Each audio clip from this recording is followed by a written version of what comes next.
Good morning, everybody. My name is Adele Pillay, and this is our first episode of the Kids Haven podcast.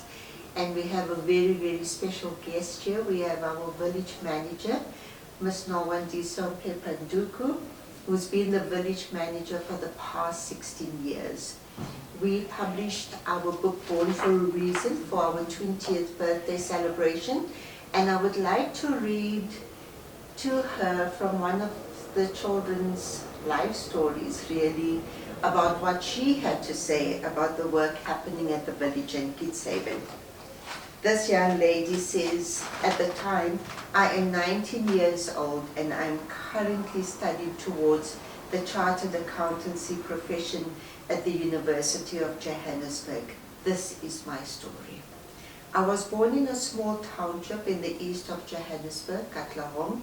My father is unknown to me, hence my mom single-handedly raised me and my 3 brothers.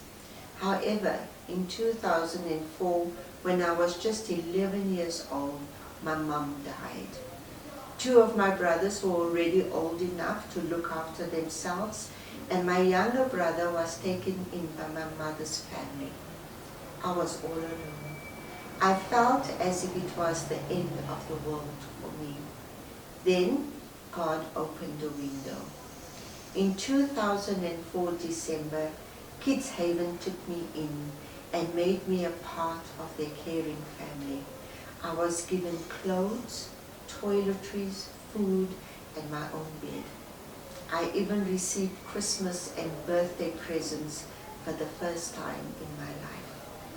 They were caregivers who made sure I had bathed, eaten, and even made friends. I met social workers who were concerned about my emotional and psychological well-being and who tried to help me deal with the death of my mother and the loss of my brothers. Before I commenced with school in 2005, Kids Haven teachers prepared me for the intense academic and general school life. Kids Haven is a place that encourages and recognizes excellence. My excellence lies in academics, and this did not go unnoticed. When the opportunity for academically talented girls to apply to the Oprah Winfrey Leadership Academy for Girls arose in 2006, Kids Haven made sure I was amongst the hundreds of thousands of girls who applied. They fully supported me throughout the whole selection process. In 2007, Oprah chose me to be part of the first 72 grade 8 girls who would be the first graduating class from the academy. That's amazing. And today she is working in corporate South Africa, and she's just bought a house a few years back. And I remember that because she came to fetch one of the care workers to spend Christmas with her. In terms of child protection, what do you think it is that Kids Haven offers children?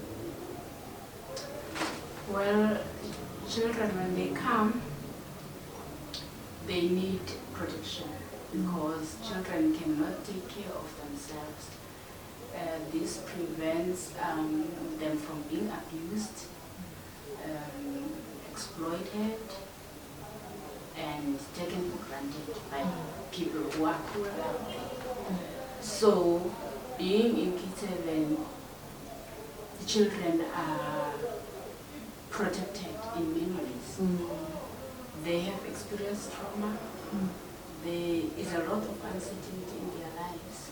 So once they are in care, there are things that are put in structure to actually normalize things for them and to fill in the gaps that they have missed earlier in their lives. Are those gaps sometimes present in their behavior? Well, sometimes those gaps are present in their behavior because when they come in, some of them, they lack parenting.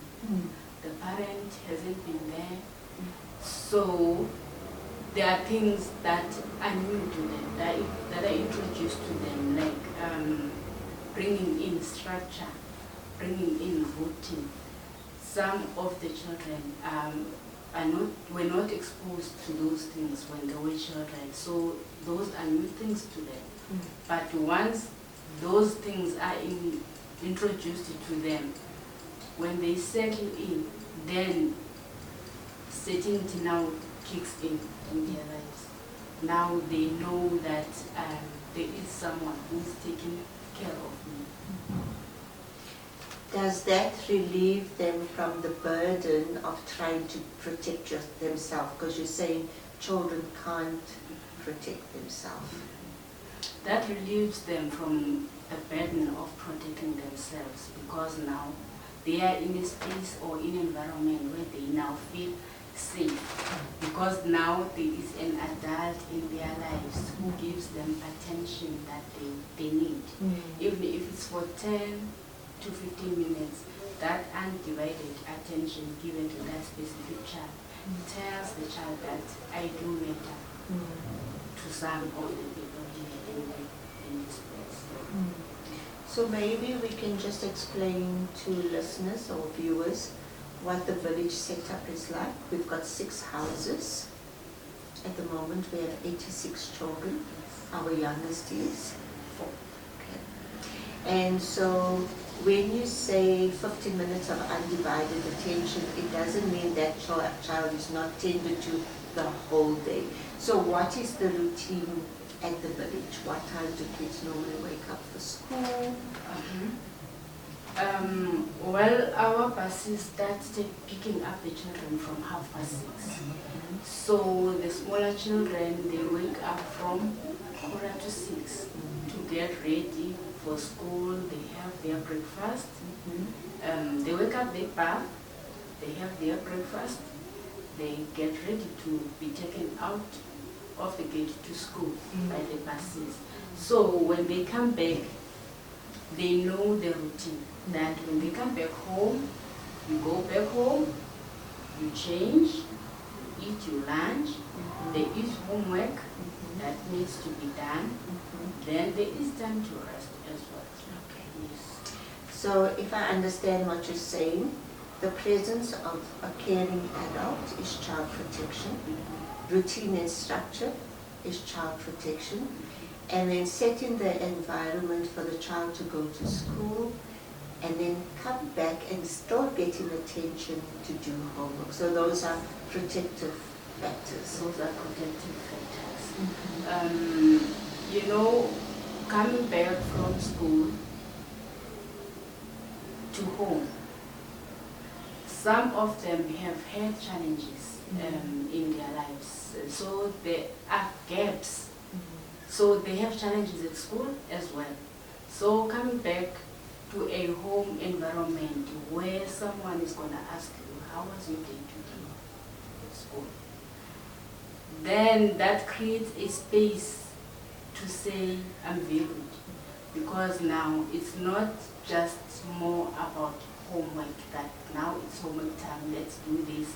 It's more about interest in your learning, you know, and getting to know how was it at school, have you made friends, if you are a new child in that school, how was everything? Then the child starts to open up, to actually say, well, I had a great day, if it was a great day. If it was a bad day, then they share that, then they are helped in terms of guiding the child how to, you know, when they experience such bad days at school. Why is it important for us as adults to connect with children, to make them feel important and to listen to them? Why is that important? Social relationships are very important for the children because some of them were neglected. Before they came here, there was no adult in their lives who would actually sit and give this child the attention that they need. So when an adult sits with them, trying to, you know, find out, engaging, it means a lot to that child. And building a social environment for this child with other peers as well. It helps this child to actually now regain a little bit of confidence to say, I do matter, I am important, I am somebody after all, even though I experienced what I have experienced as a child before I came to care. Sure. Sometimes there are children who have these experiences and grow up to be adults, and those adults now have children, and sometimes so many of us have not healed our own childhood hurt. How can we still be present to our children? That's a very important question, you know. I would say being in a good space as an adult is important. So, as an adult, you need to take care of yourself as well. It is important that you take care of yourself because you cannot fill in from an empty cup. For you to be able to take care of this child in an effective way, you need to be okay. So in this organization, we are very lucky because we have therapists, we have social workers, we have a coach like Adele. So we do knock in those doors anytime we need, so that we are in a good space in order for us to take care of the children. So if you're listening or watching this podcast, we encourage you as a parent or even as a caregiver, it might be that you're looking after your niece or your nephew, to look after your own mental well-being. And like Nolwandiso was saying, you can't pour from an empty cup. We also don't want to burden children with things that bother us and worry us. The theme for 2026 is ending violence against children. Why the choice to work with children? What was your reason for coming into childcare? In one word, it was, if I cannot do it, who will do it for the children? If I cannot do it, who will do it? So coming here and working as a childcare worker has taught me a lot, both personally and professionally. I've learned a lot in this profession, and it's a very nice profession to be in. Working with children is an honor, I would say. Most of the children out there do not experience many things that our children are experiencing.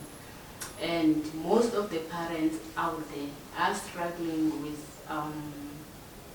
most of the information that we have. We are lucky to have all the information we have to actually help these children grow and be better people as they grow up. Absolutely. What gives you hope for the children of this country? What gives me hope is the impact that I see in the work that I do. That things might turn around. You are not your past. Things might turn around and you can become the person you want to become in future. Thank you, Nolwandiso. It's been an honor speaking to Nolwandiso, who's been village manager and who's an incredible child and youth care practitioner. I've seen her talk to children repeatedly who've been in trouble. She doesn't lose it easily. During COVID, to see her making sure that the kids had hot meals, she would dish up for them. No matter the admin load, I've seen her do fantastic childcare, and that gives me hope. We will put details on the podcast of our website, and if ever you need to contact Kids Haven, our number is 011 421 4222. Thank you.